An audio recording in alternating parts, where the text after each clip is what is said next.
How are you guys? Are you still alive? Okay. Well, I'm Tony. I'm known as Chef Tony. And they thought it was a cooking demo. But I think we're gonna cook something different tonight. It's gonna be your businesses, right? Okay. I have, sometimes I get to talk very long. So tonight, and I think everyone here are entrepreneurs, tama ba? Are you all starting your businesses, or you have your own, you're about to, thinking to start your business, or you have a product, or you're from corporate, you just don't want a corporate life anymore, you want to do something different, tama ba? Okay. After college, I was similar. I had a passion to do business. Talagang, I really wanted, from school pa lang, kung ano-ano na yung ginagawa ko. And the first thing I got into was the restaurant business. I finished first as a marketing major from school, and being very excited about that, I went into the restaurant business. I had a partner who was a huge restaurateur, and tinuruan niya ako. He was the one who encouraged me to go to the restaurant business. So after years of the restaurant business, I failed miserably.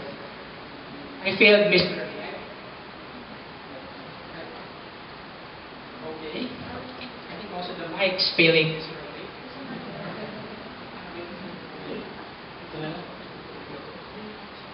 Yes.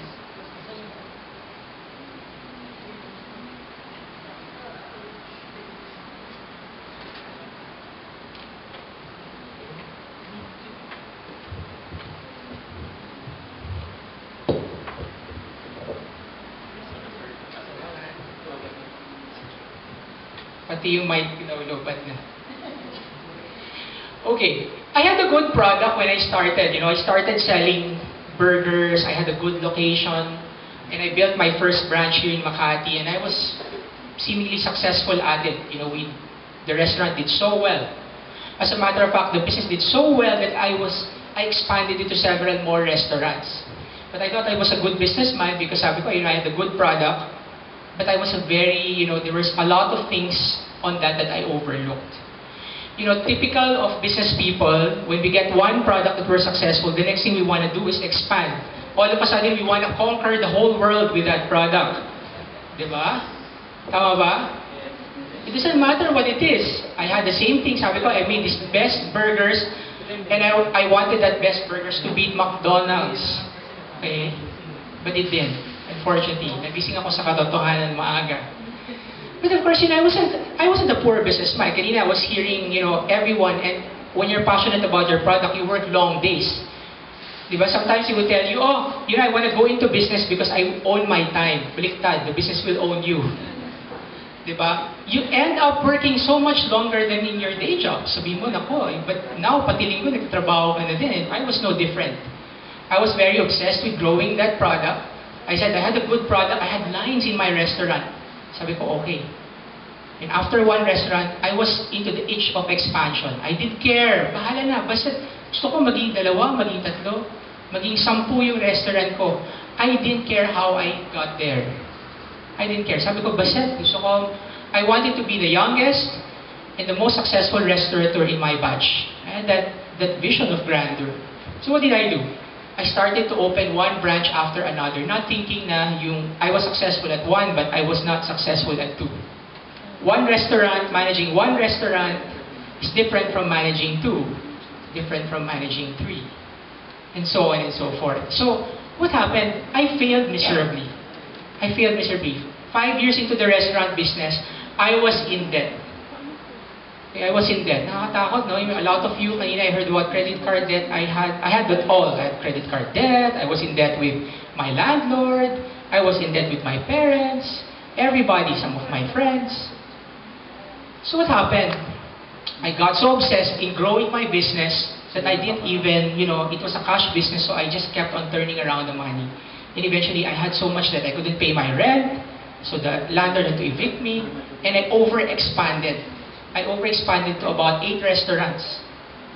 That's a lot. I just give you an idea. one of my restaurants, which is 28 square meters, had a rent of 350,000. And I didn't pay the rent for 10 months. That's a lot, no? No, it's not. Kulang pa. Tapang mo siya pa. Oo nga eh. Kapal ako eh. Well, you know, I was just aggressive.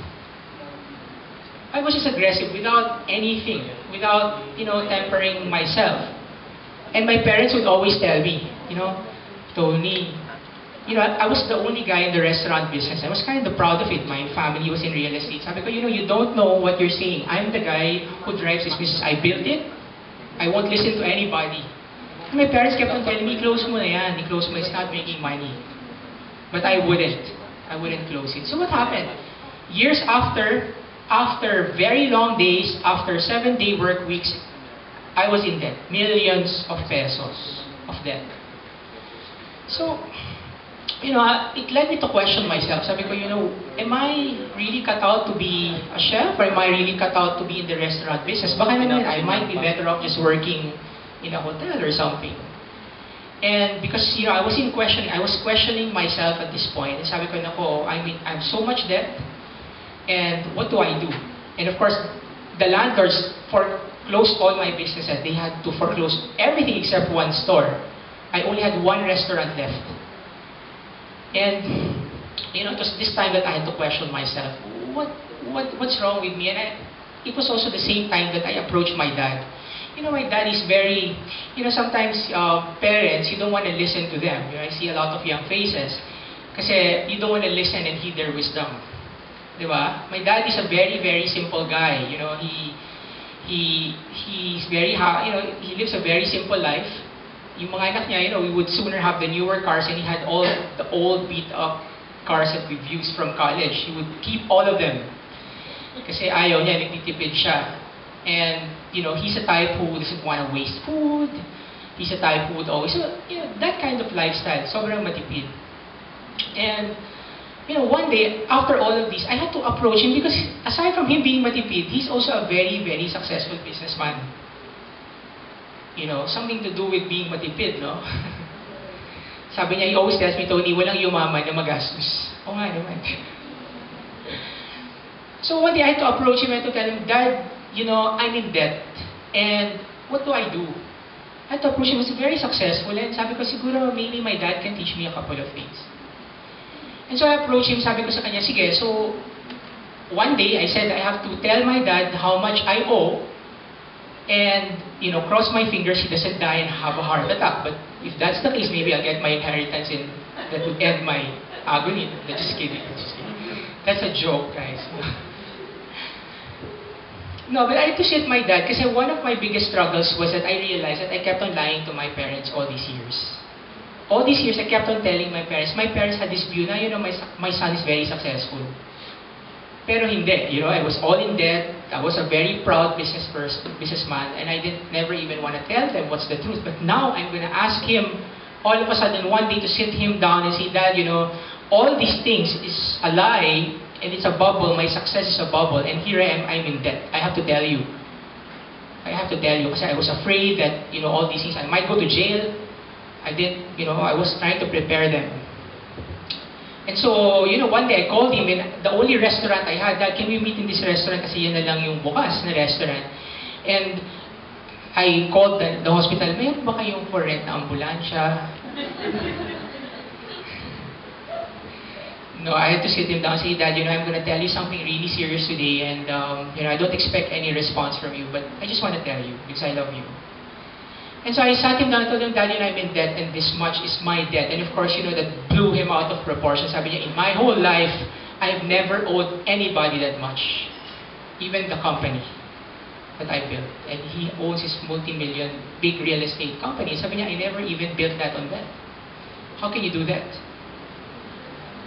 So, I wasn't really expecting him to pay the debt. That's the truth. I mean, I just wanted to come clean on it because I knew that this was going to be my new life. I said, and sabi niya, you know, Tony, I know you to be a very creative guy, but I think whatever it is that you're doing, whatever principles that you are following, it's all wrong. But I know I don't want to end this I don't want to leave this earth without seeing you successful. And that became sort of his mantra. So, sabi niya, from now on, that one business that you have, that one restaurant that you have left, together with all your debt, now we will together try to work at. Sabi niya, I'm not going to give you a single centavo to pay for it. I'm not. I'm going to teach you how to pay for it. And during that time, I was very depressed. Years after college, I was expecting to be successful, but here I was, negative. Diba? Sometimes you guys want to start positive, diba? May puhunan kayo. Ako, magsisimula. It's millions negative. And I had one thing in mind during that time. I said, maybe this is God's way of teaching me to remove all these bad habits and to remove my pride and to see things through His way. Oops. I hope my obscene photos are not there.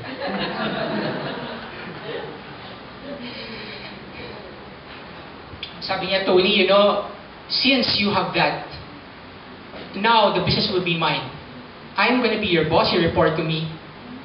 And I'm going to give you a salary end of the week.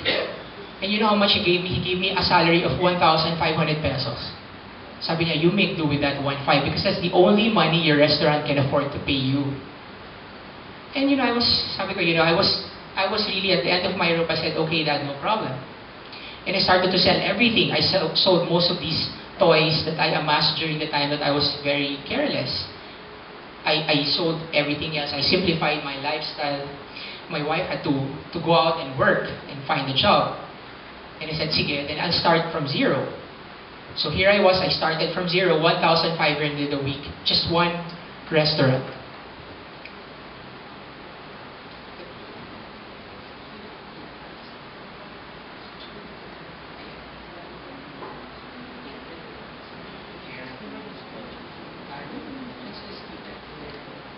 Yeah, good. I was fast enough to remove the obscene ones. Okay, so here I was, 1,500 a week, going to the restaurant, running one restaurant lang. And month after month after month, what happened was that the best highlight of my week is a Thursday. Because when Thursday, my 1,500, I would get it on a Friday. And every Friday, every Thursday, I would blow off all my money in McDonald's. So, I had to simplify my life. I can't start doing all these things. I had to sacrifice, and I had to make do with this one small restaurant to start paying off my debt. I lost all my cars, so now I had to ride a bicycle to work. And that faithful bicycle that I have, I still have it now as a souvenir. But I still have it. But I had to really humble myself. After a while, after a time of these things, one time I was going out of Podium. Podium was driving out. And then all of a sudden, it was a Thursday after a McDonald's binge. I realized that there was actually parking in Podium, and I kind of blew all my money away in Podium from McDonald's. And I realized, I ran out of money already, and I had to pay parking. I was picking up my wife, and sabi ko to sa parking girl, Miss, can I just leave my cell phone na lang? And because I don't have money to pay, babayaran na lang kita, babalikan ko. And sabi niya, sir, no, it's okay. You just go and, next time na lang. And, well, that story was very interesting for me because during that weekend, the church service was about the parable of the talents. I think everyone is familiar with that. And, about a servant being excellent in what he did and praying to God, God, can you give me another talent? And that was me. I realized, Lord, maybe since I was, trying to do this restaurant business, it seems okay. Maybe you can give me another talent. But I was just actually praying from God just to give me a sideline. Just a sideline. Kasi, the 1,500 a week wasn't enough. I mean, even for a lot of people here. So, after that, I went to my dad. I said, Dad, we've been doing this for a while now, and the restaurant seems to be okay. It's not negative anymore. Would you allow me to go into a small business? And sabi niya sa akin, hindi. Sabi niya, because if you go into small business, you will be defocused. And when you get defocused, focus on whatever it is that you're doing right now. Okay, I got the point. 2 weeks after I went back to him, I said, Dad, pwede ba kasi medyo short yung budget ko eh. And then, after that second week, sabi niya, sige, pumayag siya. But he had another challenge for me. Kasi my next question to him was, pwede ba ako umutang sa'yo? Sabi niya sa akin, hindi ka pwedeng umutang sa akin. Because lahat ng money na kinikita ng restaurant should be paid to your suppliers. Tama naman siya. But you know, with that money of 1.5 a week, I had savings. Wow, nakasave ka pa? Oo. I had this old wallet, I would put my sobra money. And at the end of the week, I realized at the end of that time, when I opened it, I had 20,000 pesos. Because my life was so simple. You know, I'd go to McDonald's, dati, you know, I would treat my wife wherever, pero ngayon, picnic na lang kung saan-saan. Diba? Or movie na lang. So, I really simplified my life. And after simplifying, I realized I had 20,000. And then my dad told me, sige, you can do whatever you like, pero pay for it with your savings. No utang, nothing. And during this time, I wanted to prove myself to him. And so I went out, sige, I took his challenge. I went to this scrapyard. I had an idea what I was gonna do. I said, I'm gonna do this thing. And I went to this scrapyard and I wanted to buy equipment. Diba? You know, for the bakers and for the chef, maybe that's your first KitchenAid, right? You have to save up for that. So I wanted to buy this equipment that I was going to do this thing that I had in mind from it. I went to this scrapyard. I was going to buy a reconditioned whatever. And sabi sa akin ng tao, magkano yung reconditioned yan? Sabi sa akin, 120,000. Ha? 120,000? Eh, you know, it's junk. Sabi niya, sir, alam ko na. What we can do is that you choose what you like. I'm going to cut it with a saw. We weigh it. And you pay by kilo. Aba, okay, that's a good deal. Alright, so end of the day, I go home with my pickup and I had about 18,000 bucks worth of junk metal in the back of my truck. And I said, when I got home, I went to him, you know, Dad, I have the equipment. Where? Sabi niya, there. How are you gonna put it together? Maybe masking tape or something, or Elmer's glue. Sabi niya, how am I gonna put it together? And sabi niya sa akin, okay, why don't you go to the province and this guy will help you. And sure enough, you know, this guy put it together. And then a week after, I had this equipment. To, you know, makeshift equipment. And after doing the makeshift equipment, you know, excess hours in the restaurant, in the afternoon, we had a lot of, we call it slack time. We have a lot of slack time. I would invite all my line cooks. Sige, tara, let's cook popcorn. Sige, I had this idea of a popcorn. So we would cook we'd cook popcorn, and then all my guests in the restaurant, they'll be so happy. Kasi pagdating ng hapon, libre yung popcorn nila. I mean, we let them eat all the popcorn. And ask, masarap ba? Masarap ba? Kasi I had one restaurant which I was managing. And then eventually, you know, these guys would always tell me, hindi masarap, maalat, you know, makunat, masyado matamis, you know, oily, whatever. But you know, I would always take it, ano, as a good thing. Kasi for me, any advice is good advice. The mere fact that they tell you is a good thing, di ba?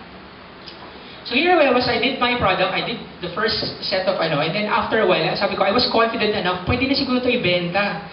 Pwede na. Okay, so I asked my dad, sabi ko, pwede na ba natin dad ibenta to? Sabi niya, sige, pwede na, masarap naman eh. So okay, pwede. I draw up a business plan, you know, and sabi ko, sige, I'm gonna have this nice kiosk in the mall, and done, sobrang nice colored perspective and everything. And I went to him and showed him, Dad, look, may business plan na ako. Pwede ba natin ito ilagay sa Shoe Mart? Hindi sa Ayala. Sa Ayala tayo eh. Sa Shoe Mart. Sabi niya sa akin, hindi pwede. Bakit? Sabi niya, mahal. Pag nilagay mo sa Shoe Mart, magbabayad tayo. We're gonna put up this booth and wala kang pera. And so, you know, I get, you know, again, it's a challenge for me. Sabi niya, but if you like, I have an option for you. Okay.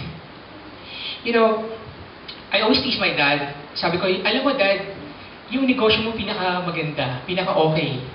I mean, kanina we were talking about CSR, customer service. Sabi ko sa kanya, alam mo yung negosyo mo, wala kang customer complaint. Kahit maglagay tayo ng customer complaint box sa gitna ng negosyo mo, walang magrireklamo.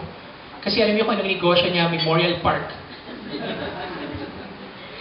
Sabi niya sa akin, Tony, alam mo, November 1 is coming up, and why don't you put your store inside the Memorial Park? Okay, medyo, okay, sige.